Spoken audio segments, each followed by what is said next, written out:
بدعة ضلالة وكل ضلالة في النار. فأعوذ بالله من الشيطان الرجيم.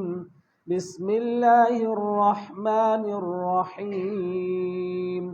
يا أيها الذين آمنوا اتقوا الله حق تقاته ولا تموتن إلا وأنتم مسلمون.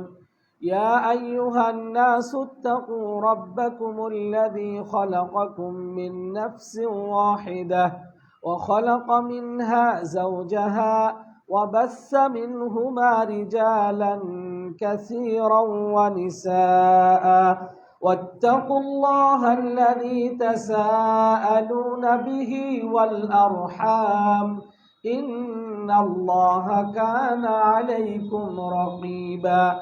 يا أيها الذين آمنوا اتقوا الله وقولوا قولا سديدا يصلح لكم أعمالكم ويغفر لكم ذنوبكم ومن يطع الله ورسوله فقد فاز فوزا عظيما. وقال الله عز وجل في كلامه المجيد وفرقانه الحميد: وإذا سألك عبادي عني فإني قريب أجيب دعوة الداع إذا دعان فليستجيبوا لي وليؤمنوا بي لعلهم يرشدون. আলহামদুলিল্লাহ, যাবতীয় প্রশংসা এবং গুণগান একমাত্র সেই আল্লাহ রাব্বুল আলামিনের জন্য, যে আল্লাহ রাব্বুল আলামিন আমাদেরকে শাবান মাসের একদম শেষ পর্যায়ে নিয়ে আসার তৌফিক দান করেছেন। আল্লাহ রাব্বুল আলামিনের কাছে আমরা দোয়া করব, আল্লাহ রাব্বুল আলামিন যেন আমাদেরকে রমজান পর্যন্ত পৌঁছে দেন এবং আমরা যেন এই আগত রমজানের সিয়ামগুলো সুস্থ সবল হয়ে সুন্দরভাবে আদায় করতে পারি। আল্লাহ রাব্বুল আলামিন যেন সে তৌফিক দান করেন। অতঃপর লক্ষ কোটি দুরূদ ও সালাম বর্ষিত হোক আমাদের শেষ নবী, প্রিয় নবী মুহাম্মদুর রাসূলুল্লাহ সাল্লাল্লাহু আলাইহি ওয়াসাল্লামের উপর। সম্মানিত মুসল্লিয়ানি কিরাম, আমি কোরআনুল কারীমের সূরা বাকারা থেকে একটি আয়াত কারিমা পেশ করেছি। এই আয়াতকে সামনে রেখেই আজকের সংক্ষিপ্ত খুতবার ইতি টানব। ওয়া মা তাওফীক ইল্লা বিল্লাহ। আজকের যে বিষয়টা পূর্ব থেকে নির্ধারণ করা হয়েছে, আপনারা হয়তো অনেকেই দেখেছেন, সেটা হচ্ছে রমজান মাসের শ্রেষ্ঠ আমল সমূহ। রমজান মাসের শ্রেষ্ঠ আমল কোন আমলগুলো শ্রেষ্ঠ, কোন আমলগুলো আমরা বেশি বেশি করব। তো সম্মানীয় মুসল্লিয়ানি কেরাম, তো যেহেতু রমজানের শুরুই হয় নাই, তাই না, একবারে শাবান মাসের শেষ জুমআ, তো এখানে প্রাসঙ্গিক দু একটি কথা এই বিষয়ের সাথে না হলেও বলতে হবে। যেমন কি বিষয়গুলো, যেমন আপনার কাদের উপর সিয়াম ফরজ এবং কাদের কাজা আদায় করা বৈধ, আবার কাদের কাজা আদায় করতে হবে না, এই বিষয়গুলো অল্প করে আমি একটু টাচ দিয়েই আমরা ওই বিষয়ে চলে যাব ইনশাআল্লাহ। ওয়া মা তাওফীক ইল্লা বিল্লাহ। সম্মানিত মুসল্লিয়ানি কিরাম, রমজানুল মুবারক বরকতময় একটি মাস। নবী সাল্লাল্লাহু আলাইহি ওয়াসাল্লাম রমজান মাস আগমন করলে সাহাবায়ে কেরামদেরকে সুসংবাদ দিতেন, উবাশশিরুকুম বিশাহরি রমাদান, আমি তোমাদেরকে রমজান মাসের সুসংবাদ দিচ্ছি। এবং নবী সাল্লাল্লাহু আলাইহি ওয়াসাল্লাম আতাকুম শাহরুন মুবারক, যে তোমাদের সামনে বরকতময় মাস এসে অবতীর্ণ হয়েছে, মাস এসে হাজির হয়েছে। এইভাবে নবী সাল্লাল্লাহু আলাইহি ওয়াসাল্লাম সাহাবাদেরকে কি করতেন, এই মাস সম্পর্কে সচেতন করতেন, উৎসাহ প্রদান করতেন। তো এই মাসটা এক কথায় যে রহমতের মাস, মাগফিরাতের মাস, জাহান্নাম থেকে মুক্তির মাস, কোরআন অবতীর্ণ মাস, লাইলাতুল কদরের মাস। এই মাসের আপনি যদি ফজিলত বর্ণনা করি তাহলে আমরা শেষ করতে পারবো না। তো আমরা অত এর দিকে যাব না, ফজিলতের দিকে যাব না, যেহেতু বিষয়টি অনেক লম্বা, সময় হচ্ছে কম, এর মধ্যেই শেষ করতে হবে। ফজিলতের হাদিস আপনারা জানেন, রমজান মাসের আলাদা একটা বৈশিষ্ট্য আছে যে এই মাসে কোরআন অবতীর্ণ করা হয়েছে, অন্য মাসে করা হয় নাই। আর এই মাসের সিয়ামকে ফরজ করা হয়েছে, অন্য মাসের সিয়ামকে নয়। আবার সিয়ামের আলাদা আবার অনেক ফজিলত রয়েছে। এর মধ্য থেকে আমার মনে হয় যে একটি হাদিসই এই ফজিলতের জন্য যথেষ্ট। অসংখ্য ফজিলতের মধ্যে থেকে একটি হাদিসে আমার জন্য যথেষ্ট। সেটা হচ্ছে হাদিসে কুদসির মধ্যে আল্লাহ রাব্বুল আলামিন বলছেন, ওয়াস-সাওমু লি ওয়া আনা আজজি বিহি, যে এই সিয়াম একমাত্র আমার জন্যই রাখা হয় আর এর প্রতিদান আমি আল্লাহ রাব্বুল আলামিন নিজে দিব। আল্লাহু আকবার। তো যেহেতু আল্লাহ দায়িত্ব নিয়ে নিয়েছেন, সুতরাং আর যদি বলি এই হবে ওই হবে ওই হবে বলা তো দরকার নাই। আল্লাহ যদি দেন, অঢেল দেন। আল্লাহ কাউকে গণনা করে দেন না। আল্লাহ রাব্বুল আলামিন কখনো কাউকে কোনো ইবাদতের সওয়াব আল্লাহ রাব্বুল আলামিন গণনা করে কখনো দেন না। আল্লাহ রাব্বুল আলামিন যাকে দেন পরিপূর্ণভাবে দেন। আর যাকে দেন, এই জন্য ওমর ফারুক রাদিয়াল্লাহু তাআলা আনহু একটা কথা বলেছিলেন, প্রত্যেক বিষয়ের সাথে ওই হাদিসটা চলে আসে, মনে চলে আসে। তিনি বলেছিলেন যে আমার যদি মনে হয় যে আল্লাহ রাব্বুল আলামিন শুধুমাত্র এক রাকাত সালাত কবুল করেছেন, এটাই আমার জন্য যথেষ্ট।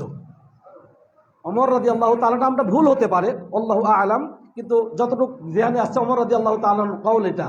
তিনি বলছেন যে আমার কিচ্ছু দরকার নাই, শুধু যদি পরিপূর্ণ হয় নাই, তাদেরকে ট্রেনিং দিবেন। সাহাবায়ে কেরাম ছোটকাল থেকেই তাদের সন্তানদেরকে ট্রেনিং দিতেন। মসজিদে নিয়ে এসে গুটি দিয়ে খেলতে দিতেন তাদেরকে, যাতে করে খেলার মধ্যে থেকে খাওয়ার কথা ভুলে যায়। ছোট থেকে অভ্যাস করতে হবে, কিন্তু ফরজ তো নয়। তো ছোট বাচ্চা যদি খাদ্যের কোথায় খাবে, এটা এই সমস্ত বেহুদা কথা। দিনের বেলায় হোটেল রেস্তোরাঁ বন্ধ রাখতে হবে না, এটার কোনো যুক্তি নাই। বরং মুসাফির ব্যক্তি হোটেলে খেতে পারবে, অসুস্থ ব্যক্তি খেতে পারবে, ছোট বাচ্চা খেতে পারবে। যে সমস্ত মা এবং বোনদের যদি পিরিয়ড চলাকালীন, সন্তান প্রসবের পরে এরা খেতে পারবে। সুতরাং এটা নয়। আসল মূল হচ্ছে যে সিয়াম কাকে বলে এটা বুঝি না আমরা। সিয়ামের অর্থ আমরা বুঝেছি কি, আমাদেরকে বোঝানো হয়েছে সুবহে সাদিক থেকে নিয়ে সূর্যাস্ত পর্যন্ত সকল প্রকার পানাহার এবং স্ত্রী সহবাস থেকে বিরত থাকার নাম হচ্ছে সিয়াম। কিন্তু এটা অপূর্ণ একটি সংজ্ঞা। কিন্তু সাহাবায়ে কেরামের জন্য এটা যথেষ্ট ছিল। সাহাবায়ে আল কুরুন আল মুফাদ্দালা, খায়রুল কুরুন কারনি সুম্মাল্লাযীনা ইয়ালুনাহুম সুম্মাল্লাযীনা ইয়ালুনাহুম, ওই তিন যুগের জন্য এটা একদম মানানসই ছিল, যথোপযুক্ত ছিল এবং ঠিক ছিল। কিন্তু এই তিন যুগ পেরিয়ে যাওয়ার পরে এই সংজ্ঞাটাও পরিবর্তন করতে হবে। এই সংজ্ঞাটা আর চলবে না, এটা অচল, এটা ডিলেট। কেন? শুধু মনে করি যে পানাহার করলাম না আর স্ত্রী সহবাস করলাম না আর বাকি সব জায়েজ, তাই মনে করি। যার কারণে সিয়ামও পালন করতেছে, আবার ডিশ এন্টিনার থেকে স্টার জলসা আর ব্লু ফিল্ম সবই দেখতেছে, গেমও খেলতেছে, কান দিয়ে বাজনাও শুনতেছে। জানে না তো যে না খেয়ে আছে। ওপর কাছে পানাহার বর্জন করতে বলেছে হুজুরে, যে পানাহার বর্জন করতে হবে। স্ত্রীর সাথে সহবাস করা যাবে না, কিন্তু পরকীয়ার কথা তো বলা হয় না। শুধু পরকীয়া বৈধ জায়েজ, স্ত্রীর সঙ্গে কল্পনা, কিন্তু ঘন্টার পর ঘন্টা আর একজন মেয়ের সঙ্গে কথা বলতেছে, ভিডিও কল করতেছে, কথোপকথন করতেছে। তাহলে কি সিয়াম হলো? সিয়াম হলো না। নবী সাল্লাল্লাহু আলাইহি ওয়াসাল্লাম বলেন, মাল্লাম ইয়াদা কাওলা যুরি ওয়াল আমালা বিহি ফালাইসা লিল্লাহি হাজাতুন ফি আন ইয়াদা তুআমাহু ওয়া শারাবাহু। মাল্লাম ইয়াদা কাওলা যুরি ওয়াল আমালা বিহি, অন্য রায়াত ওয়াজ যুর বলছে যে ব্যক্তি সিয়াম পালন করার পরেও মিথ্যা কথা, মিথ্যা আচরণ, গর্হিত কাজ এগুলো বর্জন করতে পারলো না, ওই ব্যক্তি না খেয়ে থাকার আল্লাহর দরকার নাই। তুই না খেয়ে খা, ওটাই তোর জন্য। তো না খেতে কোনো লাভ হবে না, এটা সিয়াম হলো না। সিয়াম এমন একটি ইবাদত, শুভে সাদিক থেকে নিয়ে সূর্যাস্ত পর্যন্ত সকল প্রকার হারাম কাজ বর্জন করার পাশাপাশি হালাল পানাহার এবং হালাল স্ত্রী থেকে বিরত থাকার নাম হচ্ছে সিয়াম। অর্থাৎ সকল প্রকার হারাম কাজকে আপনাকে আগে বর্জন করতে হবে। আপনি সিয়াম আছেন, আপনি গান শুনছেন, আপনি সিয়াম আছেন, আপনি কি মুখ দিয়ে বেহুদা কথাবার্তা বলতেছেন। এমনকি আমরা হাদিসে আসবো যে গালি দেওয়া একজন কেউ যদি আপনার সঙ্গে নিজে থেকে ঝগড়া করতে আসে, কেউ যদি আপনাকে আগ বাড়িয়ে ঝগড়া করতে আসে অথবা গালি দেয়, তাও আপনাকে ঝগড়া করা যাবে না। আপনি বলবেন যে ইন্নী মিরুন সাইম, আমি রোজাদার ভাই, আমি আজকে তোমাকে গালি দেবো না, তোমার উত্তর আমি দিতে পারবো না, আমি ঝগড়া করবো না, আমি রোজাদার, তাহলেই আপনি মুত্তাকিন হতে পারবেন। যে কথা আল্লাহ রাব্বুল আলামিন বলছেন, ইয়া আইয়ুহাল্লাযীনা আমানু, হে মুমিনগণ, কুতিবা আলাইকুমুস সিয়াম, তোমাদের উপরে সিয়ামকে ফরজ করে দেওয়া হয়েছে, কামা কুতিবা আলাল্লাযীনা মিন ক্বাবলিকুম, যেমনি ভাবে ইতিপূর্বেও এটা ফরজ করে দেওয়া হয়েছিল। কারণ কি, লাআল্লাকুম তাত্তাকুন, যাতে তোমরা পরহেজগারিতা অর্জন করতে পারো। আর পরহেজগারিতা বলতে কি শুধু পানাহার বর্জন নয়, পরহেজগারিতা মুত্তাকি অর্থ আপনি কাউকে কষ্ট দিবেন না, আপনার মাধ্যমে কেউ কষ্ট পাবে না, আপনার এই হাত থেকে হাত দ্বারা কাউকে কষ্ট দিবেন না, মুখ থেকে কষ্ট দিবেন না, আপনি চোখে আপনি অশ্লীল কোনো কিছু দেখবেন। আপনি কেমন মুত্তাকি যে আপনি অশ্লীল বিষয়গুলো, ভিডিও বা বিভিন্ন খারাপ জিনিস আপনি দেখবেন? আপনি কেমন মুত্তাকি যে আপনি গান বাজনা আর এইসব মিউজিক আপনি শুনবেন? কেমন মুত্তাকি যে আপনি এই সিয়াম থাকা অবস্থায় সুদ, ঘুষ, রাহাজানি, ছিনতাই আপনি সব করবেন আর আপনার রোজা হয়ে যাবে না? যার কারণে এই সিয়ামের অর্থ না বুঝার কারণে বছরের পর বছর পৈতৃক সূত্রে আমরা রোজা রাখতেছি। দাদা রেখেছিল, বাবু রাখে, তাই আমি রাখি, কিন্তু আসলে প্রকৃত সিয়াম আমরা পালন করি না, যার কারণে এই সিয়ামের মাধ্যমে তাকওয়া অর্জন হয় না। আল্লাহ রাব্বুল আলামিন যেন আমাদেরকে পরিপূর্ণভাবে এই সিয়াম পালন করার তৌফিক দান করেন। তাহলে খুব সংক্ষেপে বুঝে নেবেন, একদিনে এই ব্যাখ্যা দেওয়া সম্ভব নয়। সকল প্রকার হারাম কাজকে বর্জন করতে হবে, এগুলোর ব্যাখ্যা রয়েছে। চুপ থাকাটাও সিয়াম। মারিয়াম আলাইহিস সালাতু ওয়াস সালামের গর্ভে যখন সন্তান আসলো, তার স্বামী ছিল না, তাই যখন গর্ভে সন্তান চলে আসলো, সন্তান প্রসব হয়ে গেল, এখন মারিয়াম আলাইহিস সালাতু ওয়াস সালাম বলছেন, আল্লাহ আমার সন্তান হয়ে গেল, আমাকে কোনো বাশার, কোনো মানুষ স্পর্শ করেনি, আমি আমার গ্রামে যাব কিভাবে? কিভাবে আমি যাব? মানুষকে কি বলবো? তোমাকে কিচ্ছু বলতে হবে না, তুমি বলবে আমি রোজাদার, তুমি শুধু বলবে তুমি রোজা রেখেছো, তুমি কথা বলা যাবে না। তাহলে কথা না বলাটাও সিয়াম, কথা না বলাটাও সিয়াম। কিন্তু ইসলাম, এটা আগের শরীয়ত ছিল মারিয়মের, কথা না বলাটা সিয়াম ছিল মারিয়ম আলাইহিস সালাতু ওয়াস সালামের যুগের। কিন্তু আমাদের নবী মুহাম্মদুর রাসূলুল্লাহ সাল্লাল্লাহু আলাইহি ওয়াসাল্লামের যুগে কথা বলাটা জায়েজ, কিন্তু সেই কথাটা বলতে হবে ন্যায়সঙ্গত, ভালো কথা, সত্য কথা। নবী সাল্লাল্লাহু আলাইহি ওয়াসাল্লাম, মান কানা ইউমিনু বিল্লাহি ওয়াল ইয়াউমিল আখির, যে ব্যক্তি আল্লাহর প্রতি বিশ্বাস স্থাপন করে এবং আখিরাতের উপর বিশ্বাস স্থাপন করে, ফালিয়াকুল খাইরান আও লিয়াসমুত, সে হয় ভালো কথা বলবে, না হলে চুপ থাকবে। হয় ভালো কথা বলবে, না হলে চুপ থাকবে। যেমন আপনার সালাতের মধ্যে আগে কথাবার্তা বলাও বৈধ ছিল, জায়েজ ছিল, পরবর্তীতে শেষ কি নিষেধ হয়ে গেছে। যাই হোক, ওদিকে আমি যাবো না, ব্যাখ্যা দিতে গেলে আমার এই আলোচনা হবে না। সুতরাং সম্মানিত ভাইরা, চুপ, বেহুদা কথা থেকে চুপ করে থাকাটাই, যে চুপ করে থাকাটা বললাম যে মারিয়াম আলাইহিস সালামের সিয়াম ছিল, এইরকম আরও আছে, আরও প্রমাণ আছে। সুতরাং আপনার সিয়াম শুধুমাত্র পেটের সিয়াম পালন করলে হবে না, সুতরাং আপনার লজ্জাস্থানের সিয়াম পালন করলে হবে না, আপনার 3.5 হাত বডিটার সিয়াম পালন করতে হবে। আপনি সিয়াম রেখে অন্যকে আঘাত করতে পারবেন না হাত দ্বারা, আপনি সিয়াম রেখে আপনার চোখটাকে হারাম কাজে ব্যবহার করতে পারবেন না, আপনি সিয়াম রেখে আপনার কানটাকে হারাম কাজে ব্যবহার করতে পারবেন না, সিয়াম রেখে কোনো হারাম কাজ করা যাবে না। কিন্তু ওলামায়ে কেরাম বলেছে যে কিছু হারাম আছে যেগুলোতে পরিপূর্ণ সিয়াম হবে না এমনটি না, কিন্তু অনেক ক্ষেত্রে মাকরু হবে, অনেক ক্ষেত্রে বাতিল হয়ে যাওয়ার সম্ভাবনাও রয়েছে। সম্মানিত মুসল্লিয়ানে কেরাম, সুতরাং আমরা যেন পরিপূর্ণভাবে এই একটি মাস কমপক্ষে সকল প্রকার পাপাচারকে আমরা বর্জন করতে পারি। আল্লাহ রাব্বুল আলামিন যেন সে তৌফিক দান করেন। বিশেষ করে যারা হারামের সাথে, স্পষ্ট হারামের সাথে জড়িত, এই যে বিড়ি, জর্দা, গুল, এই যে এগুলো, একটি মাস এটা ট্রেনিং আপনার জন্যে। একটি মাস যদি আপনি এই সিয়াম থেকে যদি বিড়ি, গুল, জর্দা ছাড়তে পারেন, তাহলে পরেও আপনি ছাড়তে পারবেন। আপনি আল্লাহ রাব্বুল আলামিন সে তৌফিক দান করেন। অনেক মুসল্লি আছে মানে ইফতারি করেই বিড়ি সিগারেট দিয়ে, মানে ওর বিড়ি খাওয়ার জন্য ছটপট করে, কোনো মতে খালি পানি দিয়া দৌড় দিয়া যায়। একটা আপনি কী ব্যাপার, এই লোকের মানে খুব কাজ। আমি সৌদি আরবে যখন জালিয়াতে থাকতাম, তো কিছু লোক দেখতাম ইফতারি নিয়েই দৌড় দিয়ে দিত, খেত না। তো একদিন লাগাইলাম যে এরা কি করে, এরা কি বাড়ি যায় না কি, সালাত তো পড়ে না। ভাই হুজুর, এটা অন্য কাহিনী। কি কাহিনী? ভাই এরা যায় ওই যে বিড়ি খায়, অগোচরে যায় বিড়ি খায়। তো এটা অনেকেই আছে। তো সম্মানিত মুসল্লিয়ানে কেরাম, এখন আসুন, এই সিয়াম কাদের ওপর ফরজ? প্রত্যেক মুসলমানের ওপর ফরজ। সংক্ষেপে বলবো, খুব মনোযোগ দিয়ে শোনার চেষ্টা করবেন। প্রত্যেক মুসলমান নর নারীর ওপর এই সিয়াম ফরজ, মুসলমান হতে হবে। অমুসলিম সিয়াম পালন করলে সেটা কি হবে না। 1 নাম্বার 2, বালেগ হতে হবে, বালেগ হলে ফরজ, বালেগ না হলে তার উপর ফরজ নাই। তাহলে বালেগ কখন? 10 বছর, 12 বছর, 18 বছর? না, এটা নয়। বয়সের দিক দিয়ে নির্ধারণ করা যাবে না। বিভিন্ন আবহাওয়ার ওপর, বিভিন্ন খাদ্য অভ্যাসের কারণে, তারপর আবহাওয়ার উপর বেসিস করে এক এক সময় এক এক দেশে এক এক সময় বালেগ হয়ে যেতে পারে। এই জন্যে শরীয়তের যে বিধিমালা হচ্ছে, একজন পুরুষ বালেগ হবে তার চিহ্ন হচ্ছে তার হয় গোঁফ উঠবে, মোচ, অথবা দাড়ি গজাবে, অথবা বগলের নিচে লোম গজাবে, অথবা নাভির নিচে চুল গজাবে, অথবা স্বপ্নদোষ হবে। এগুলোর যে কোনো একটা যদি দেখা যায় তাহলে সে বালেগ, এটা পুরুষ। আর নারীদের ক্ষেত্রেও কি তাদেরও বগলে চুল উঠতে পারে, তাদের নাভির নিচের চুল, এবং তাদের বাড়তি আরেকটা হচ্ছে যে তাদের পিরিয়ড আরম্ভ হওয়া। একটা পিরিয়ড আরম্ভ হয়, এটা তাদের জন্য একটা বাড়তি। আর দ্বিতীয় হচ্ছে তাদের মেয়েলি অঙ্গগুলো প্রকাশ পাওয়া। মেয়েলি অঙ্গ প্রকাশ পেলে পারেই সে বালেগ হয়ে গেল। একটা মেয়ে বালেগ হওয়ার জন্য এগুলো হচ্ছে আলামত। তাহলে 1 নম্বর মুসলমান হতে হবে, 2 নম্বর হচ্ছে বালেগ হতে হবে।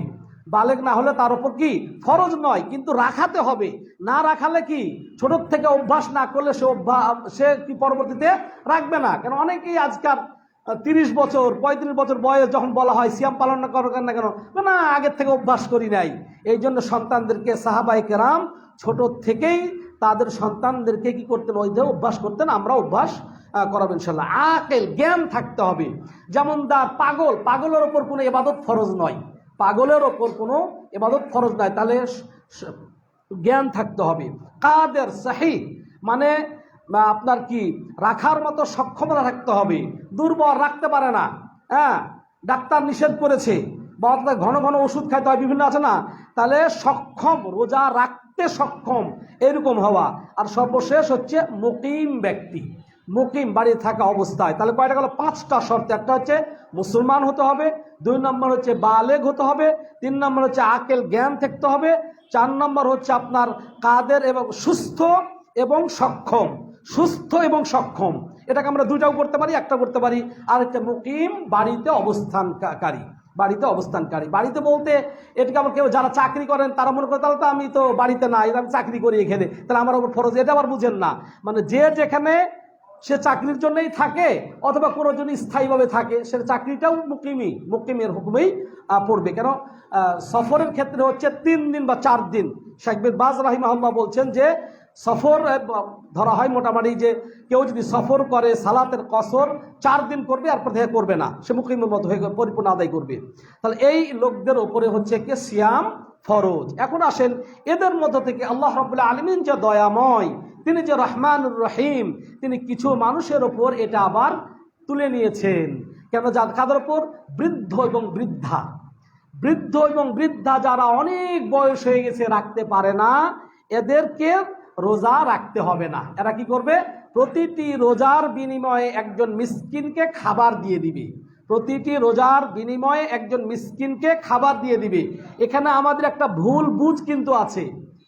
আজকে যেমন লন্ডন থেকে একজন বোন প্রশ্ন করেছিল যে আমার মা রাখতে পারে না, তো আমি কি এমন ব্যক্তিকে দিতে পারি এই ফিদিয়াটা যে সে নিজেও অসুস্থ, মানে একজন রাখতে পারে না, তো সে এমন লোককে ফিদিয়া দিচ্ছে, সেও অসুস্থ, সেও রাখতে পারে না। হ্যাঁ, হয়ে যাবে, শুধু ফিদিয়া দিয়ে দিতে হবে। আমাদের যে ভুল ধারণাটা এসেছে কোথা থেকে, আমাদের দেশে বা আমরা আগে জানতাম যে রোজা রাখতে পারে না আরেকজনকে রোজা রাখাতে হয়, এটা মনে করি, তাই না? যে আমার বদলে অমুকে রাখে আমার রোজা। না, রোজা বদলে রাখার কোনো সিস্টেম নাই। ফিদিয়া দিয়ে দিবে, মিসকিন হলেই সে রোজা রাখুক অথবা না রাখুক। যেমন এমন একজন মিসকিনকে দিয়েছেন, সে হয়তো কোনো কারণে রোজা রাখে না, হয়তো আপনি দেখেছেন ভালো লোক, কিন্তু সে ভিতর রোজা রাখে না, একটাও রোজা রাখে নাই, আপনার হবে না, হয়ে যাবে। তো এক কথায় যে যাকে দিবেন সে এক বেলা পেট ভরে খেলেই হয়ে যাবে, তার রোজা রাখা শর্ত নয়। তাহলে একটা বৃদ্ধ এবং বৃদ্ধারা শুধু ফিদিয়া দিয়ে দিবে, তাদের কাজা আদায় করতে হবে না। আর 2 নম্বর হচ্ছে আল মারিজ আদ-দাইম, যারা চিররোগী, ডাক্তার বলে দিয়েছে এ আর কোনো দিন ভালো হবে না, যতদিন বাঁচে বাঁচুক, যতদিন আছে ভালো মন্দ যা পারেন খাওয়ান, আর সুস্থ হয়ে যাওয়ার আশা নাই, একবারে নিরাশা বা একবারে ট্রিটমেন্ট শেষ, তার সমস্ত প্রকার চিকিৎসা শেষ হয়ে গেছে, হ্যাঁ, এ কোনোদিন ভালো হবে না। তো এই অসুস্থ ব্যক্তি, চিররোগী, তারা কাজা আদায় করবেন না। প্রতিটি রোজার বিনিময়ে একজন মিসকিনকে কি করবে? খাবার দিয়ে দিবে। এখানে ইতআমু মিসকিন বলা হচ্ছে, মিসকিনকে খাবার দেওয়া, টাকা দেওয়া না। এই টাকা দেওয়ার বদ অভ্যাস থেকে বের হতে হবে। ফেতরাও যেমন টাকা দেওয়া বদ অভ্যাস, এইখানেও বদ অভ্যাস। আপনার টাকা নিয়ে সে সাহারি করবে না, ইফতারি করবে না, এটা কিস্তি মিটাবে, এটা যৌতুক মিটাবে, অন্য কাজে ব্যবহার করবে। ও 32 ইঞ্চি টিভি নিয়ে আসবে বাড়িতে, আপনি যে 4000 টাকা 5000 টাকা দেন, করছে হ্যাঁ অনেকদিন পর টাকা পাওয়া গেল, অমুক বাড়িতে টিভি আছে, আমি গরিব দেখে টিভি নাই, যাক আজকে টিভি পাওয়া গেল, বড় একটা টিভি কিনে নিয়ে আসবে সে। সুতরাং হয় খাবার কিনে দিবেন অথবা রান্না করে খাওয়াবেন, হয় রান্না করে খাওয়াবেন অথবা খাদ্যদ্রব্য কিনে দিবেন। এটাই হচ্ছে শেখ ইবনে উসাইমিন রাহিমাহুল্লাহ এই বলেছেন। তাহলে এই দুই এদের সাথে ফিদিয়া দিলেই হয়ে যাবে। আর কিছু ব্যক্তি আছে যাদের জন্য ফিদিয়া দিলে হবে না, বরং সিয়াম ফরজ, কিন্তু রমজান মাসে সিয়ামগুলো কাজা করার হুকুম রয়েছে, কাজা করতে পারবে, ছেড়ে দিতে পারবে, ছেড়ে দেওয়া বৈধ, কিন্তু পরবর্তীতে কাজা আদায় করতে হবে। এরা কারা? এক নাম হচ্ছে মুসাফির। মুসাফির ব্যক্তি ইচ্ছা করলে রোজা ছেড়ে দিতে পারবে, পরবর্তীতে এগুলো আদায় করবে। অসুস্থ ব্যক্তি, হ্যাঁ, এটাও অসুস্থ, চিররোগী নয়, চিররোগীদের জন্য বলে যে তাকে রাখতেই হবে, ফিতে দিয়ে দিবে, কিন্তু সাময়িক অসুস্থ, ওই যে দেখাচ্ছে না যে কিছু ওষুধ আছে 6 ঘন্টা পর পর খেতে হবে, হ্যাঁ 6 ঘন্টা পর পর খেতে হবে, 4 ঘন্টা পর পর খেতে হবে, তাতে আপনি সিয়াম পালন করতে পারবেন না। আবার এমনও নয় যে আপনার একটু মাথা ব্যথা করেছেন, হুজুর আমার মাথা ব্যথা তাই সিয়াম পালন করি নেই, হ্যাঁ হ্যাঁ, অথবা একটু আপনার হাতে আঘাত পেয়েছেন, অথবা একটু জ্বর, একটু ঠান্ডা, একটু কাশি, তাই না, এটা আপনি অক্ষম যদি হয়ে পড়েন, মানে তার আগে কিন্তু আমরা ওই আলোচনাটা করে ফেলেছি, তাই না, যতক্ষণ পর্যন্ত রাখতে সক্ষম ততক্ষণ পর্যন্ত আপনার ছেড়ে দেওয়ার কোনো বিধান নাই। তাহলে এটা হচ্ছে ভীষণ কঠিন অসুখ, হ্যাঁ, যেটা সে রাখতেও সক্ষম হচ্ছে না, পরবর্তীতে এগুলো সুস্থ হয়ে যাওয়ার পর এগুলো কাজা আদায় করবে। এরপরে 3 নম্বর হচ্ছে, যে সমস্ত মা এবং বোনদের পিরিয়ড আরম্ভ হয়, পিরিয়ড চলাকালীন রোজা রাখা কি হারাম? রোজা রাখলেও হবে না, তাদের এবং সন্তান প্রসবের পরে 40 দিন পর্যন্ত ব্লাড যতদিন যাবে এই সময় রোজা সিয়াম পালন করা হারাম। তবে মা এবং বোনদের কাছে এই বিষয়ে আসলে অনেক মাসলা আছে, এখন দেওয়ার সময় নয়, আমার বিষয়ের দিকে চলে যাব। একটা বিষয় বলে রাখি, অনেকেই এমন বলেন যে কোনো মহিলার যদি দেখা যাচ্ছে যে 1 ঘন্টা বাকি আছে, 1.5 ঘন্টা বাকি আছে, সারাদিন সিয়াম পালন করেছে, নিয়ত করেছিল, সাহারিও খেয়েছে, হ্যাঁ, একবারে বেলা দুবার দেখা যাচ্ছে আধা ঘন্টা আগে তার মেন্স হয়ে গেছে, তার পিরিয়ড হয়ে গেছে, বলা হয় এই আধা ঘন্টা আর কিছু খেতে হবে না, না খেয়ে থাকতে হবে, এটা একটা কুসংস্কার। অনেক কুসংস্কার আছে এই বিষয়ে, কিন্তু সবগুলো বলছি না, কিন্তু এটা একটা কুসংস্কার। তখনই তার জন্য খাওয়া বৈধ, যখনই তার ব্লাড নির্গত হবে, তখনই তার রোজা নষ্ট হয়ে গেছে, তখন সে খেতে পারবে, কোনো সমস্যা নাই। তাকে বাকি দিন, মানে এমনও হয় অনেকে যে সকালবেলা তার মেন্স হয়ে গেছে, সারাদিন তুমি খেতে পারবা না, হ্যাঁ, যেহেতু তুমি রোজার নিয়ত করেছিলে, হ্যাঁ, সুতরাং এটা রোজা হবে না, কাজা আদায় করতে হবে, কিন্তু তোমাকে খাওয়াও যাবে না, না, সে খেতে পারবে, পান করতে পারবে, কোনো সমস্যা নাই। আর 4 নম্বর সর্বশেষ হচ্ছে যে দুধ দানকারী মহিলা, যেই মহিলা গর্ভবতী মহিলা, এবং গর্ভবতী মহিলা হলেই যে সিয়াম ছেড়ে দিবে এমনটি না। গর্ভবতী মহিলা যদি আশঙ্কা করে যে আমি সিয়াম পালন প্রথম দিকে সে রাখতে গিয়ে যদি দেখছে যে না, তার ছোট বাচ্চা, পেটের বাচ্চা, হয়তো তার ক্ষতি হওয়ার সম্ভাবনা রয়েছে, অথবা তার পানির শূন্যতা দেখা দিতে পারে, তার রক্ত শূন্যতা দেখা দিতে পারে, অথবা কোনো সমস্যা দেখা দিতে পারে, তখন এরকম যদি বড় কোনো বৃহৎ কোনো আশঙ্কা করে, ভয় করে, তখনই আবার এরকম সন্দেহ না, হ্যাঁ, সন্দেহ না, তাহলে এরকম যারা আপনার এই গর্ভবতী, তারা যদি আশঙ্কা করেন এমন, তাহলে তাদের জন্য সিয়াম ছেড়ে দেওয়া বৈধ, পরবর্তীতে এগুলো কাজা আদায় করবে। ঠিক তেমনিভাবে সন্তান প্রসবের পরে যারা বাচ্চাকে 2 বছর দুধ পান করাচ্ছেন, সিয়াম রাখার কারণে তার দুধ বন্ধ হয়ে যাচ্ছে, দুধ পাচ্ছে না, আর বাচ্চাকে তো 2 বছর দুধ পান করাতে হবে, এটা শিশুর অধিকার, এটা কোরআনকারী শিশুর অধিকার। এটা কোনো ব্যক্তি যদি ইচ্ছাকৃতভাবে সন্তানকে 2 বছর দুধ না পান করায়, এটা শিশুর অধিকারকে সে লঙ্ঘন করলো, শিশুর অধিকার এটা, তাকে দুধ পান করাতে হবে। পাশাপাশি 6 মাস হয়ে গেলে অন্য খাবার খাওয়া দাওয়া যেটা আলাদা কথা। তো সুতরাং ওই সময় যদি আশঙ্কা করে, আবার দেখা গেল যে ঠিক আছে শিশুকে দুধ খাওয়াতে গেলে আবার নিজের পানি শূন্যতা দেখা দিচ্ছে, নিজের সমস্যা হচ্ছে, তাহলে সে ছেড়ে দিতে পারবে, পরবর্তীতে কাজা আদায় করবে। এইভাবে তাহলে যাদের ওপর সিয়াম রাখা ফরজ সেগুলো আলোচনা করলাম। যাদের জন্য শুধুমাত্র ফিদিয়া দিতে হবে এটা আমরা আলোচনার পরে আমরা বললাম যে কাদের ছেড়ে দেওয়া বৈধ, কিন্তু পরবর্তীতে কাজা আদায় করতে পারবেন। এখন আসেন বাকি আলোচনাগুলো, যেগুলো আমরা আজকে যে বিষয়টি বলা হচ্ছে যে এই সিয়াম রমজান মাসের শ্রেষ্ঠ আমল সমূহ। তো শ্রেষ্ঠ আমল সমূহ দেখতে গিয়ে, মুরাজা করতে গিয়ে ওলামায়ে কেরাম যেটা পেলাম, এর থেকে ভিন্ন আরেকটা শ্রেষ্ঠ বিষয় আছে। শ্রেষ্ঠ বিষয় কি? সেটা হচ্ছে যে আমরা গোটা পৃথিবীর মানুষ একসঙ্গেই সিয়াম পালন করা আরম্ভ করব কিনা, একসঙ্গেই ঈদ হবে কিনা, বিরাট জটিল এবং কঠিন, অনেক ইখতলাফ এবং মতনৈক্য রয়েছে। সুতরাং আমরা কোনো প্রকার মতনৈক্য ইখতলাফ বলতে গেলে আমারও শেষ হবে না, আপনারও শেষ হবে না। আপনারও যুক্তি আছে, আমারও যুক্তি আছে। সুতরাং আমরা যেহেতু উভয়েরই যুক্তি আছে, সকল প্রকার যুক্তি তর্ক ছেড়ে দিয়ে আমরা চলে যাই সাহাবায়ে কেরামের দিকে। নবী মুহাম্মদুর রাসূলুল্লাহ সাল্লাল্লাহু আলাইহি ওয়াসাল্লাম বলছেন, সুমু লিরুইয়াতিহি ওয়া আফতিরু লিরুইয়াতিহি, চাঁদ দেখে রোজা রাখো, চাঁদ দেখে রোজা ছাড়ো। মাস শুরু হবে কিভাবে? 2 পদ্ধতিতে মাস শুরু হয়। 2 পদ্ধতিতে মাস শুরু হয়। সেটা হচ্ছে শাবান মাসের 29শে শাবান যদি চাঁদ দেখা না যায়, চাঁদ দেখা গেল না, চাঁদ দেখতে পাওয়া গেল না, আকাশ মেঘাচ্ছন্নর কারণে অথবা যে কোনো কারণে চাঁদ দেখা যায়নি, কেউ দেখতে পায়নি চাঁদ, সেটা ধুলার কারণে হোক, অন্ধকারের কারণে হোক, বৃষ্টির কারণে হোক, যে কারণে হোক না কেন, যদি 29শে শাবান চাঁদ দেখতে পাওয়া না যায়, তাহলে কি করতে হবে? শাবানকে 30 দিন পূর্ণ করে দিতে হবে। এরপরে আর অপেক্ষা না, তার পরের দিন থেকে সিয়াম পালন শুরু করে দিতে হবে। আর এটা একটা পদ্ধতি। আর দ্বিতীয় পদ্ধতিতে যে সরাসরি যে 29শে শাবান কেউ চাঁদ দেখে নেয়, তাহলে সিয়াম শুরু হয়ে গেল। আর শাবান 29শে শাবান চাঁদ না দেখলে পরের দিন আর চাঁদ দেখার দরকার নাই। আপনার শাবান 30টা করে পরের দিন থেকে, নবী সাল্লাল্লাহু আলাইহি ওয়াসাল্লাম বলেছেন মাস হয় 29টা অথবা 30টা, এর বেশি কম বেশি হবে না, হয় 29 অথবা 30। এখন আসেন, তাহলে আমরা বুঝলাম যে শাবানকে হয়তো 30 করে দিতে হবে অথবা চাঁদ দেখতে হবে। আর কোন দেশের চাঁদ দেখবো, এই নিয়ে সকল প্রকার মতভেদ আপনার অন্তর থেকে ছিঁড়ে ফেলে দিয়ে চলে যান সেই সহিহ মুসলিমের সেই কুরাইব রাদিয়াল্লাহু তাআলা আনহুর হাদিসের দিকে। তিনি বলছেন, আমি শামে ছিলাম, আপনার মুআবিয়া রাদিয়াল্লাহু তাআলা আনহু একদিন আগে চাঁদ দেখেছিল, একদিন আগে রোজা রাখা আরম্ভ করেছিল। ওনার সঙ্গে রেখে তিনি আবার মাসের শেষের দিকে মক্কায় চলে আসলেন।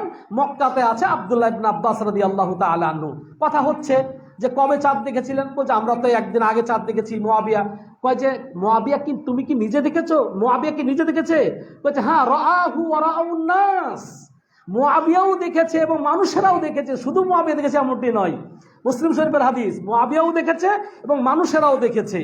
তখন তিনি আব্দুল্লাহ ইবনে আব্বাস রাদিয়াল্লাহু তাআলা আনহু বললেন যে ঠিক আছে, এটা মুআবিয়া দেখেছে, সেটাতে মুআবিয়ার জন্য আল্লাহর রাসূল আমাদেরকে নির্দেশ দিয়েছেন চাঁদ দেখে রোজা রাখতে, চাঁদ দেখে রোজা ছাড়তে।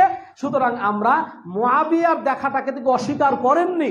তিনি বলছেন যে আমাদের যে নির্দেশ আমরা সেটা দেখেই, আমরা তখনও তিনি ভঙ্গ করেন নাই। তিনি চাঁদ দেখেই কি করলেন, রমজান মাস পূর্ণ করে তারপরে ঈদ আদায় করলেন। তিনি বললেন যে তার দেখা কি আপনার জন্য যথেষ্ট নয়? প্রশ্ন করেছিলেন যে মুআবিয়ার দেখাটা কি আপনার জন্য যথেষ্ট নয়? তিনি বলছেন না, আমার জন্য যথেষ্ট নয়। তো এক কথা সহজে বুঝে নেন, সাহাবায়ে কেরামের যুগে আব্দুল্লাহ ইবনে আব্বাস রাদিয়াল্লাহু তাআলা আনহু, যেই আব্দুল্লাহ ইবনে আব্বাস রাদিয়াল্লাহু তাআলা আনহুর বুকে হাত রেখে নবী মুহাম্মদুর রাসূলুল্লাহ সাল্লাল্লাহু আলাইহি ওয়াসাল্লাম বলেছেন, আল্লাহুম্মা ফাক্কিহু ফিদ-দীন ওয়া আল্লিমহু তা'ওয়িল, হে আল্লাহ তুমি দ্বীনের ফাকিহ বানাও এবং তাকে কোরআনের ব্যাখ্যাকার বানাও।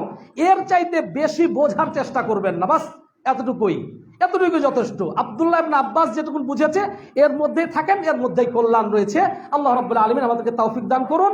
তারপরও একটা হাদিস বলতে হয়, সেই হাদিসটা হচ্ছে, আমরা তো শুধু চাঁদ দেখার হাদিস বলি, কিন্তু এই হাদিসটা আমরা কেউ বলি না। বিশেষ করে যারা ওই যে বিপক্ষ যারা বলেন আর কি, তারা এই হাদিসটা কখনোই বলেন না। সেটা স্পষ্ট হাদিস। সেই হাদিসের মধ্যে কি বলা হচ্ছে, নবী সাহেব বলছেন যে আবু হুরায়রা রাদিয়াল্লাহু তাআলা আনহু বলছেন, আস-সাওমু ইয়াউমা তাসুমুন, মানুষেরা যেদিন রোজা রাখে সেদিন হলো রোজার দিন। মানুষেরা যেদিন রোজা রাখে সেদিন সিয়াম রাখে, সেদিন সিয়ামের দিন। আর হচ্ছে ওয়াল ফিত্রু ইয়াউমা তুফতিরুন, আর মানুষেরা যেদিন রোজা ছেড়ে দেয় বা ঈদ উদযাপন করে সেটাই ঈদের দিন। তাহলে একসঙ্গে এই হাদিসের ব্যাখ্যা, এবং বলছে ওয়াল আযহা ইয়াউমা তুযাহুন, এবং তোমরা যেদিন সবাই মিলে যেদিন তোমরা পশু জবাই করো সেদিন হচ্ছে কুরবানির দিন। এই হাদিসের ব্যাখ্যা কিন্তু কেউ নিয়ে আসে না, এটা একদিকে লুকিয়ে রাখা হয়। অথচ এই হাদিসের ব্যাখ্যায় বলা হচ্ছে অফি হাযাল হাদিসে ইয়াকুলুন নবী সাল্লাল্লাহু আলাইহি সাল্লাম, এই হাদিসের ব্যাখ্যায় নবী সাল্লাল্লাহু আলাইহি সাল্লামের কথা যেটা বোঝা যাচ্ছে সেটা হচ্ছে, আমি শেষের দিকে পড়ে নিই। তিনি বলছে আসসাউমু ইয়াউমা তাসুমুন ওয়াল ফিত্রু ইয়াউমা তুফতিরুন, মানে মানুষেরা যেদিন সিয়াম পালন করে সেদিন সিয়ামের দিন, আর মানুষেরা যেদিন ঈদ করে সেদিন ঈদের দিন। এটা বলছেন যে ইন্না সাওমা ওয়াল ফিতরা ইয়াকুনু মাআ জামাআতিল মুসলিমিন, রোজা রাখতে হবে এবং ঈদ উদযাপন করতে হবে সকল মুসলমানদের সাথে। সুতরাং আমরাও চাই যে গোটা পৃথিবীতে একদিন ঈদ হলে এতেও ভালো হতো, সবাই সৌদি আরব বা একদিন হোক, কিন্তু সেটা সাহাবীদের যুগে হয় নাই। সুতরাং আপনার আমার যুগে হবে না। এখন শুধু আমরা বাংলাদেশে সবাই একসঙ্গে বলছি, আপনি যদি আলাদা হয়ে যান এই হাদিসের পরিপূর্ণভাবে খেলাফ হয়ে যাবে। যেটা হাদিসের ব্যাখ্যায় বলা হচ্ছে যে বলছে ইয়ালজামু ফিহিল জামাআ, বরং জামাতবদ্ধভাবে একসঙ্গে ঈদ উদযাপন করার কথা বলা হয়েছে। এবং অনেক ধরনের ব্যাখ্যাও রয়েছে। কেউ মনে করেন যে সৌদি আরবে বা পশ্চিম দিকে একদিন আগে রোজা রাখা শুরু হয়, তো এক ভাই ওদিক থেকে রোজা আরম্ভ করে এসেছে, বাংলাদেশে আইসা তার 30টা হয়ে গেল, তো বাংলাদেশেও 30টা, তো ওর তো 31টা হয়ে যাবে। তাহলে কেউ একা ঈদ পালন করবে? কিন্তু সালাফদের মাসালা হচ্ছে না, সে রোজার সিয়াম পালন করবে, সে রোজা ছাড়তেও পারবে না। যেহেতু সবাই সিয়াম পালন করেছে, সে ছাড়তেও পারবে না, যদিও তার 31টা হয়ে যাচ্ছে, বেশি হয়ে যাচ্ছে। সে সবার সঙ্গে সিয়াম পালন করবে, সবার সঙ্গে ঈদ করবে। কিন্তু একা ওই আগে দেখেছিল, এই জন্য আবার বাংলাদেশে এসে তার সিয়াম বেশি হয়ে যাচ্ছে, এই জন্য ছাড়তে পারবে না। আল্লাহ রাব্বুল আলামিন তৌফিক দান করুন। আসুন এখন এরপরে শ্রেষ্ঠ আমলের দিকে চলে যায়। 1 নম্বর হচ্ছে কিয়ামুল লাইল। কিয়ামুল লাইল, এটা হচ্ছে কিয়ামুল লাইল, রাত্রিবেলা, মানে রাতে দাঁড়ানো। রাতে দাঁড়ানো দ্বারা উদ্দেশ্য হচ্ছে রাতের সালাতকে বোঝানো হচ্ছে। তাহাজ্জুদ, কিয়ামুল লাইল, সালাতুল লাইল, কিয়াম আর নওয়াফিল সবই একই জিনিস, মানে তাহাজ্জুদ, তারাবি, রাতের নামাজ, রাতের নফল সব একই। মুহাদ্দিসিনে কেরাম এগুলোর মধ্যে কোনো পার্থক্য করেন নাই। সুতরাং নবী মুহাম্মদুর রাসূলুল্লাহ সাল্লাল্লাহু আলাইহি ওয়াসাল্লাম বলছেন, মান কামা রমাযানা ঈমানান ওয়া ইহতিসাবান গুফিরা লাহু মা তাকাদ্দামা মিন যামবি, যে ব্যক্তি রমজান মাসে কিয়াম করলো ইমানের সাথে নেকির আশায়, গুফিরা লাহু মা তাকাদ্দামা মিন যামবি, তার সমস্ত পূর্বের গুনাহগুলো আল্লাহ রাব্বুল আলামিন কি করবেন? ক্ষমা করে দিবেন, মাফ করে দিবেন। এখানে অনেক ভাই আবার বলেন যে না, নবী সাল্লাল্লাহু আলাইহি ওয়াসাল্লাম তো 3 দিন পড়েছেন, আমি 3 দিন পড়বো। কিন্তু নবী সাল্লাল্লাহু আলাইহি ওয়াসাল্লাম 3 দিন কেন পড়েছিলেন? মানুষদের ব্যাখ্যাই যাচ্ছি না অনেক সময় পর্যন্ত। এই যে একদিন পড়লেন, অনেক লোক হলো, দ্বিতীয় দিন অনেক লোক হয়ে গেল, নবী সাল্লাল্লাহু আলাইহি ওয়াসাল্লাম এরপর 3 দিন পর তাদের আকাঙ্ক্ষা থেকে ছেড়ে দিলেন। কি বললেন পরে? চতুর্থ দিন সাহাবী কারণ কি ব্যাপার, নবী আসে না, তারপরে একা পড়ে চলে গেল। পরের দিন সব বলা করলো, আল্লাহ রাসূল আপনি আজকে কেন আসেন নাই? আমরা সবাই অপেক্ষা করছিলাম, পরে আপনি না আসাতে আমরা একা নামাজ পড়ে নিয়েছি। বলছি তোমাদের যে আগ্রহ, উৎসাহ, উদ্দীপনা দেখলাম, আমি ভয় করলাম যদি আল্লাহ ফরজ করে দেয়। তো এখন কি আর ভয় আছে? ভয় নাই। সুতরাং এই যে দলিল দেওয়া যে রাসূল সাল্লাল্লাহু আলাইহি ওয়াসাল্লাম 3 দিন কিয়াম করেছেন, আমরাও 3 দিন কিয়াম করব। আবার এখানে আবার কেউ বলে যে এখানে কিয়াম করার কথা আছে, রাতের তারাবির কথা নাই। সুতরাং আবার আহলে কোরআন এবং হাদিস অস্বীকারীরা এখান থেকে দলিল নেয়, কিয়ামের কথা আছে, দাঁড়িয়ে থাকতে করার করা আছে, আমরা কি তারাবির সালাত আদায় করব না। এইভাবে যেগুলো বলে এগুলো থেকে বেঁচে থাকবেন। আল্লাহ রাব্বুল আলামিন যেন আমাদেরকে বেঁচে থাকার তৌফিক দান করেন।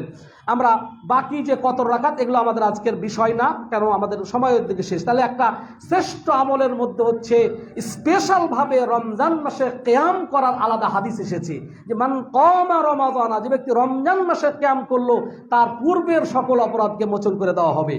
1। 2 নম্বর হচ্ছে আর দোয়া, বেশি বেশি দোয়া করবেন।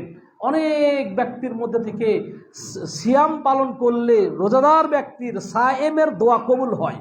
বিশেষ করে ইফতারি মুহূর্তে, যতক্ষণ একজন সায়েম ব্যক্তি ইফতারি না করেছে আবার কেউ কেউ হাদিস থেকে দুই রকম ব্যাখ্যা রয়েছে, যে ইফতারির পূর্ব মুহূর্তেও, এটাও কেউ বলেছে ইফতারির পূর্ব মুহূর্তে দোয়া কবুল হয়ে থাকে। আবার এই হাদিসটার ব্যাখ্যা কেউ বলেছেন যে একজন রোজাদার ব্যক্তি, সায়েম ব্যক্তি যতক্ষণ ইফতার না করবে ততক্ষণ পর্যন্ত দোয়া কবুল হয়। সুতরাং বেশি বেশি দোয়া করবেন। এই কারণে আমি আজকে সূরা বাকারা থেকে যে আয়াতটা পড়েছেন, ওয়াইদ, আল্লাহ রাব্বুল আলামিন বলছেন, ওয়াইদা সাআলাকা ইবাদি আন্নি ফাইন্নী করিব উজিবু দাওয়াতাদ দাঈ ইযা দাআন ফালইস্তাজিবু লি ওয়ালিউমিনু বি লাআল্লাহুম ইয়ারশুদুন। দেখেন এখানে হচ্ছে প্রথমে ইয়া আইয়ুহাল্লাযিনা আমানু কুতিবা আলাইকুমুস সিয়াম, সিয়ামের আয়াত, তারপরে এই দোয়ার আয়াতের পরে আবার কি, আবার সিয়ামের আয়াত, পরে কিন্তু আবার সিয়ামের আয়াত আছে। তাহলে সিয়ামের আয়াতের মাঝখানে আল্লাহ রাব্বুল আলামিন দোয়ার আয়াত কেন নিয়ে এসেছেন? এখানে কি বলছেন? দোয়ার ফজিলত এবং গুরুত্ব বুঝিয়েছেন। হ্যাঁ, তো সেই জন্য যেমন কি অনেকে আমরা শেষ রাত্রিতে উঠতে পারি না, তো সাহারি খাওয়ার জন্য আমরা রাত্রিবেলায় উঠি, অনেকে আবার তারাবির সালাত পড়ে রাত 11টা 12টা জেগে থাকি। এই জন্য আমাদের জন্য গভীর রাতে যখন আল্লাহ রাব্বুল আলামিন দুনিয়ার আসমানে নেমে আসেন, ওই সময় আপনি আমি দোয়াতে যেন মাশগুল হয়ে যাই এবং সব সময় যেন আমরা দোয়া করতে থাকি। আল্লাহ রাব্বুল আলামিন যেন আমাদেরকে সে তৌফিক দান করেন। 3 ব্যক্তির দোয়া কবুল হয়, আল্লাহর ফেরত দেন না। তার মধ্যে একটা হচ্ছে যে ওয়াসাইম হাত্তা ইফতির, সিয়াম পালনকারী রোজাদার ব্যক্তি যতক্ষণ ইফতারি না করবে। সুতরাং দোয়া করবেন বেশি বেশি, এটা একটা শ্রেষ্ঠ আমল। 3 নম্বর আমল হচ্ছে ইতিকাফ। ইতিকাফ করেই না, ইতিকাফ ছেড়েই দিয়েছে। অথচ নবী মুহাম্মদুর রাসূলুল্লাহ আব্দুল্লাহ ইবনে ওমর রাদিয়াল্লাহু তাআলা আনহু থেকে বলে তিনি বলছেন, কানা ইয়াতাকিফু ফিল আশরিল আওয়াখির মিন রমাজান। নবী সাল্লাল্লাহু আলাইহি ওয়াসাল্লাম সদা সর্বদাই ইতিকাফ করতেন। নবী সাল্লাল্লাহু আলাইহি ওয়াসাল্লাম তার শেষ যেই বছর তিনি মারা গেছেন সেই বছর 20 দিন ইতিকাফ করেছেন। নবী সাল্লাল্লাহু আলাইহি ওয়াসাল্লাম মারা যাওয়ার পর তার স্ত্রীরা ইতিকাফ করতো, সাহাবায়ে কেরাম ইতিকাফ করতো। নবী সাল্লাল্লাহু আলাইহি ওয়াসাল্লাম ইতিকাফে যখন বসলেন, তার সঙ্গে একজন দুজন করতে করতে সব স্ত্রী মসজিদে নবীর মধ্যে খিমা তুলে ফেললেন। হ্যাঁ, এমনভাবে তার জন্য আগ্রহ ছিল। কিন্তু সেই ইতিকাফ আমাদের সময় নাই। সম্মানিত ভাই, ইতিকাফের জন্য এটা আলাদা একটা খুতবার প্রয়োজন, যে শেষ দশকে কেন ইতিকাফ করতে বলা হয়েছে। কারণ হচ্ছে শেষ দশকে লাইলাতুল কদর রয়েছে, আর ইতিকাফে বসলে আপনি লাইলাতুল কদর পাওয়াটা আপনার জন্য সহজ হয়ে যাবে। আল্লাহু আকবার। লাইলাতুল কদর জেগে থাকবেন, সারা রাত ইবাদত করবেন, শেষ আসবে। তাহলে আপনার কিয়ামুল লাইল গেল, 2 নম্বর দোয়া গেল, 3 নম্বর ইতিকাফের প্রতি মনোনিবেশ দিবেন এবং এখন থেকে চেষ্টা করবেন শেষ দশকে যেন ইতিকাফ করতে পারেন। 4 নম্বর বেশি বেশি দান খায়রাত। নবী সাল্লাল্লাহু আলাইহি ওয়াসাল্লাম সম্পর্কে বলা হচ্ছে, আব্দুল্লাহ ইবনে আব্বাস রাদিয়াল্লাহু তাআলা আনহু থেকে বর্ণিত, যে কানা আজওয়াদুন নাস, তিনি মানুষের মধ্যে খুব বড় দানশীল ছিলেন। বিশেষ করে ওয়াকানা আজওয়াদু মা ইয়াকুনু ফি রমাযান হিনা ইয়ালকাহু জিবরিল, যে বিশেষ করে জিব্রাইল রমজান মাসে জিব্রাইল আলাইহিস সালাম যখন রাসূল সাল্লাল্লাহু সঙ্গে মুলাকাত করতেন, তখন তিনি আরো বেশি বেশি দান করতেন। সুতরাং দানের একটা সময় প্রশ্ন করা হলো আইয়ুস সাদাকাত আফজাল, কোন সাদাকা সর্বোত্তম? বলেন আস-সাদাকাতু ফি রমাযান, রমজান মাসে সাদাকা করা সর্বোত্তম। যাকাত দেওয়ার আলাদা বিষয়, এটা সাধারণ দান সাদকা। এই জন্য রমজান মাসে বেশি বেশি দান করার চেষ্টা করবেন। আল্লাহ রাব্বুল আলামিন যেন আমাদেরকে সে তৌফিক দান করেন। কোরআন তেলাওয়াত, এই রমজান মাসেই কোরআন অবতীর্ণ হয়েছে। রমজান মাসেই নবী মুহাম্মদুর রাসূলুল্লাহ সাল্লাল্লাহু আলাইহি ওয়াসাল্লাম প্রত্যেক রমজান মাসে যতটুকু কোরআন অবতীর্ণ হতো, এগুলো জিব্রাইল আলাইহিস সালামকে পরস্পরকে শোনাতেন, একজন আরেকজনকে কোরআন শোনাতেন। এমনকি নবী সাল্লাল্লাহু আলাইহি ওয়াসাল্লাম যেই বছর মারা যান, সেই বছর জিব্রাইল আলাইহিস সালামকে 2 বার কোরআন পড়ে শোনাচ্ছেন।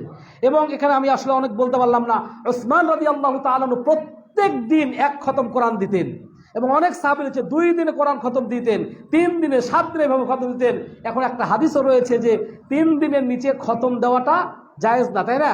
ওটা ইবনে রজব আল হাম্বলি তিনি বলছেন যে না, ওটার ব্যাখ্যায় তিনি বলছেন যে না, ওটা অভ্যাসে পরিণত করে নেওয়া যাবে না। যেমন ক্বালা ইবনে রজব ইন্নামা ওয়ারাদান নাহি আন কিরাআতিল কোরআন ফি আকাল্লি মিন 30 আলাল মুদাওয়ামাতি আলা যালিক, মানে সব সময় এরকম অভ্যাস করে নেওয়াটা হচ্ছে নিষেধ। হ্যাঁ, 3 দিনের নিচে 1 দিনেও কেউ যদি খতম করতে পারে, এটা বৈধ, জায়েজ, হারাম নয়, কিন্তু অভ্যাসে পরিণত করা যাবে না। এটা ইবনে রজব রাহিমাহুল্লাহ এই কথা বলছেন। সুতরাং বেশি বেশি আমরা কোরআন তেলাওয়াত করব। এই কোরআন এবং সিয়াম কাল কিয়ামতে সুপারিশ করবে। সুপারিশের জন্য আপনি দেওয়ানবাগির কাছে যান, চরমোনায় যান, পীর ধরেন কত, অথচ সিয়াম আপনার জন্য সুপারিশ করবে। স্পষ্ট হাদিসের কথা বলা হচ্ছে, শেষে হাদিসের শেষ শব্দ ফায়ুশাফাআন, মানে সিয়াম রোজাদার ব্যক্তির জন্য সুপারিশ করবে, কোরআন তাকে যে পাঠ করবে তার জন্য সুপারিশ করবে। ফায়ুশাফাআন, দুইজনেরই সুপারিশ কবুল করা হবে। মানে আল্লাহর পক্ষ থেকে গ্যারান্টি দিয়ে দেওয়া হলো নবী সাল্লাল্লাহু আলাইহি ওয়াসাল্লামের পক্ষ থেকে যে কবুল করা হবে, নিশ্চিত, কোনো সন্দেহ নাই। এই সন্দেহের দিকে ধাবিত না দিয়ে আপনি এমন এক জায়গাতে পীরের কাছে গেলেন যে নাকি আপনাকে বড় বড় জাহাজ নিয়ে এসে আপনাকে নিয়ে যাবে, ওই বেটার জাহাজ থাকবে কোথাও, ওই বেটার নিজে জান্নাত যাবে কিনা তার খবর নাই। হ্যাঁ, সুতরাং এই সব দান বাম ছেড়ে দিয়ে, পীর খানকা তরিকা ছেড়ে দিয়ে আসুন কোরআনের পথে। আল্লাহ রাব্বুল আলামিন সে তৌফিক দান করুন। সুতরাং কোরআন খতমের একটা সিস্টেম আছে। প্রত্যেক দিন সালাতে, 5 ওয়াক্ত সালাতের পূর্বে এক পাতা, পরে এক পাতা, এইভাবে 20 পৃষ্ঠাতে হয় কি এক পারা, 20 পৃষ্ঠাতে মানে 10 পাতা, 10 পাতা।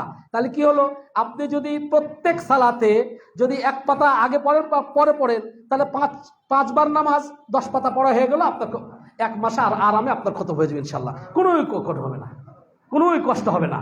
হ্যাঁ, তো এইভাবে চেষ্টা করবেন। আল্লাহ রাব্বুল আলামিন যেন তৌফিক দান করেন।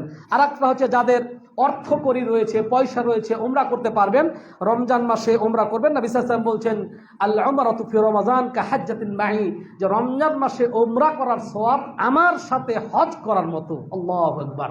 রমজান মাসে উমরা করলে নবী সাল্লাল্লাহু আলাইহি ওয়াসাল্লামের সঙ্গে হজ করার মতো সওয়াব পাবেন। সুতরাং যাদের অর্থকরী রয়েছে তারা চেষ্টা করবেন রমজান মাসে যাওয়ার জন্য। আল্লাহ যেন সে তৌফিক দান করুন। আর সর্বশেষ ইতআম ও তোআম, খাদ্যদ্রব্য দেওয়া, বিশেষ করে অন্যকে ইফতারি করানোর বিষয় বলা হচ্ছে মান ফাত্তারা সাইমান কানা লাহু মিসলু আজরিহি গায়রা আন্নাহু লা ইয়ানকুসু মিন আজরিস সাইম শাইআন। আপনি যদি অন্যকে ইফতারি করান তাহলে সে সিয়াম রাখার কারণে যে সওয়াব পাবে, আপনি ইফতারি করার কারণে তার পূর্ণ সওয়াবটা আপনিও পাবেন। কিন্তু লা ইয়ানকুসু মিনহু শাইআন, এখন ওই যে ওখান মনে করবে, তো মনে করবে, করে অনেকে, না না না না প্রতিদিন দাওয়াত খাওয়া যাবে না, আমার সওয়াবগুলো সব নিয়ে নিল রে, প্রতিদিন দাওয়াত খেয়ে কি আমি পাগল নাকি আমার সওয়াবগুলো সব দিয়ে দেবো? কিন্তু না, লা ইয়ানকুসু মিনহু শাইআন, তার সওয়াব থেকে কোনো কমতি করা হবে না, বরং এটা ইহসান। যে খায় এটা আপনার প্রতি ইহসান করলো, সুতরাং যারা খাওয়াবেন তারাও ইহসান জিতলাবেন না। এই বেটা তো প্রতিদিন আমি ইফতারি করাই, তো ইফতারি করার আপনি বললে তো আপনার হবেই না, রিয়া হয়ে গেল। অন্যদিকে ইহসান জিতলাবেন না, সে আপনার উপকার করে দিচ্ছে, সে খাওয়ার কারণেই আপনি ডবল সওয়াব পাচ্ছেন, আপনার সিয়ামের সওয়াব পাচ্ছেন, তার সিয়ামের সওয়াব আপনি পেয়ে যাচ্ছেন। এরপরে সর্বশেষ তারকুল গীবা ওয়ান নামিমা ওয়াল মাআসি, সকল প্রকার গীবত, পরনিন্দা, পরচর্চা, চগলখড়ি এগুলো বর্জন অবশ্যই করতে হবে। নবী সাল্লাল্লাহু আলাইহি ওয়াসাল্লাম বলছেন মাল্লাম ইয়াদাই, হাদিসটি পড়েছি, যে ব্যক্তি সায়েম রোজা রাখা অবস্থায়, সওম পালন করা অবস্থায়ও যদি এগুলো পরহেজ করতে না পারে, ছেড়ে দিতে না পারে, তাহলে খানা পিনা বর্জন করা কোনো লাভ নাই। আর একটা হাদিস নবী সাল্লাল্লাহু আলাইহি ওয়াসাল্লাম বলছেন তোমাদের কেউ যখন সিয়াম পালন করে ফালা ইয়ারফুস ওয়ালা ইয়াখসাব, কি সে যেন কোনো ফাহেসা কাজ না করে, অশ্লীল কাজ না করে, ওয়ালা ইয়াসখাব, গালিগালাজ না করে। এমন গালি ফাইনসাবাহু আহাদুন আও কাতালাহু, কেউ যদি তোমাকে গালি দেয়, তোমার সঙ্গে ঝগড়া করে, ফালিয়াকুন ইন্নী মিরউন সাইম, আমি রোজাদার। সুতরাং আল্লাহ রাব্বুল আলামিন আমাদেরকে এইভাবে সিয়াম পালন করার তৌফিক দান করুন। আল্লাহ রাব্বুল আলামিন এই সিয়াম মাস আমাদেরকে বরকতের মধ্যে, আল্লাহর বরকতের আধারে তিনি আমাদেরকে ঢেকে নেন এবং আমরা সুস্থ সবল অবস্থায় যেন সহি পদ্ধতিতে সিয়াম, কিয়াম এগুলো পালন করতে পারি এবং সাথে সাথে আমাদের তাহাজ্জুদ, সালাত, কোরআন তেলাওয়াত এগুলো করতে পারি। আল্লাহ রাব্বুল আলামিন সে তৌফিক আমাদেরকে আদা করুন। বারাকাল্লাহু লি ওয়া লাকুম ফিল কোরআনিল আযীম ওয়া নাফা'না বিল আয়াতি ওয়াজ যিকরিল হাকীম। ইন্নাহু তাআলা জাওয়াদুন কারীমুম মালিকুম বাররুর রাউফুর রহিম।